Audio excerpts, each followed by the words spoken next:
Sebelumnya, Assalamualaikum warahmatullahi wabarakatuh. Perkenalkan, nama saya Setiawan Andi Pratama dengan NPM 2401051017. Di sini saya akan menjelaskan materi uang dan bank. Untuk materi pertama yaitu perekonomian barter dan perekonomian uang. Perekonomian barter adalah suatu sistem kegiatan ekonomi masyarakat yang kegiatan produksi dan perdagangannya masih sangat sederhana. Sedangkan perekonomian uang adalah perekonomian yang sudah menggunakan uang sesuai alat tukar dalam kegiatan perdagangan.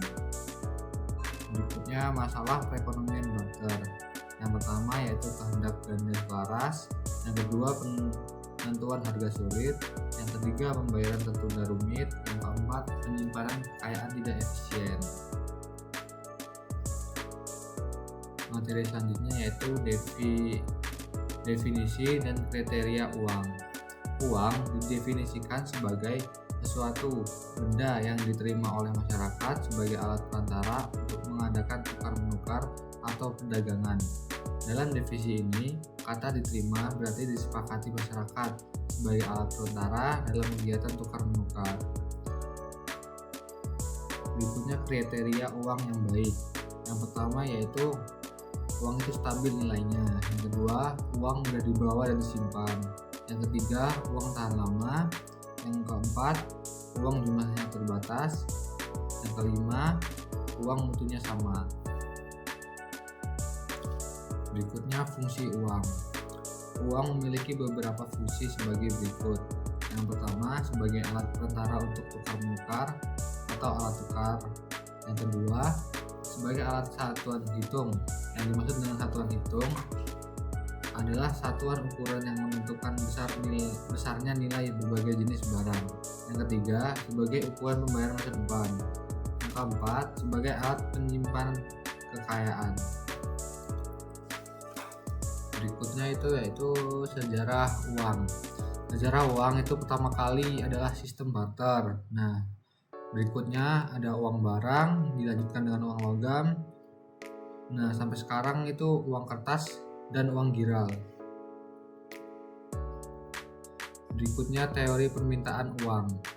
Teori permintaan uang ini ada dua, yaitu teori kuantitas dan kritik Keynes. Untuk teori kuantitas itu rumusnya MV sama dengan PT. M sama dengan jumlah uang, V sama dengan kecepatan uang, P sama dengan harga, T sama dengan volume transaksi. Dan kritik Keynes adalah uang mempengaruhi kegiatan ekonomi dan pendapatan nasional, bukan hanya. Berikutnya perkembangan perbankan di Indonesia.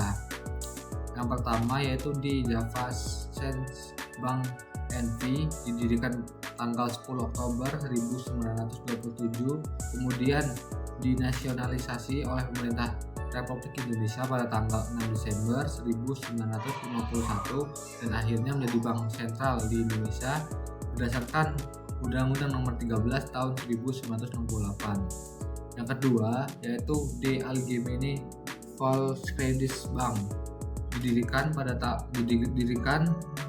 tahun 1934 di Batavia yaitu Jakarta. Kemudian kegiatan bank ini dilanjutkan oleh lembaga kredit Jepang pada masa pendudukan Jepang dengan nama Soimin Ginko dan sekarang menjadi Bank Rakyat Indonesia. Yang ketiga yaitu The Postpaar Bank, didirikan pada tahun 1998 yang selanjutnya dengan UU Undang-Undang Nomor 9 Tahun 1950 diganti dengan Bank Tabungan Pos dan terakhir dengan Undang-Undang Nomor 20 Tahun 1968 menjadi Bank Tabungan Negara atau Bank BTN. Berikutnya pengertian dan fungsi bank. Menurut Undang-Undang Nomor 10 Tahun 1998, pengertian bank adalah badan usaha yang menghimpun dana dari masyarakat dalam bentuk simpanan dan menyalurkannya kepada masyarakat dalam bentuk kredit dan atau bentuk-bentuk lainnya dalam rangka meningkatkan taraf hidup rakyat banyak. Fungsi utama yaitu menghimpun dana. Yang kedua yaitu menyalurkan kredit. Berikutnya jenis-jenis bank. Jenis bank itu ada 3. Yang pertama bank sentral, yang kedua bank umum, yang ketiga yaitu bank perkreditan rakyat atau BPR. Untuk bank sentral sendiri itu yaitu kebijakan moneter dan stabilitas sistem keuangan. Untuk bank umum bertugas menghimpun dan menyalurkan dana. Untuk bank BPR itu bertugas untuk tidak melayani lalu lintas pembayaran. Selanjutnya produk bank. Produk bank yang pertama itu ada bank sentral, produknya adalah bank kartal, giral, jasa antar bank. Yang kedua bank umum, produknya itu simpanan, transfer uang, falas, dan penitipan. Untuk yang terakhir itu bank syariah. Bank syariah adalah bank yang didirikan untuk memenuhi kebutuhan manusia akan jasa perbankan dengan cara perbankan yang dilakukan terjauh dari bertentangan dengan ajaran Islam.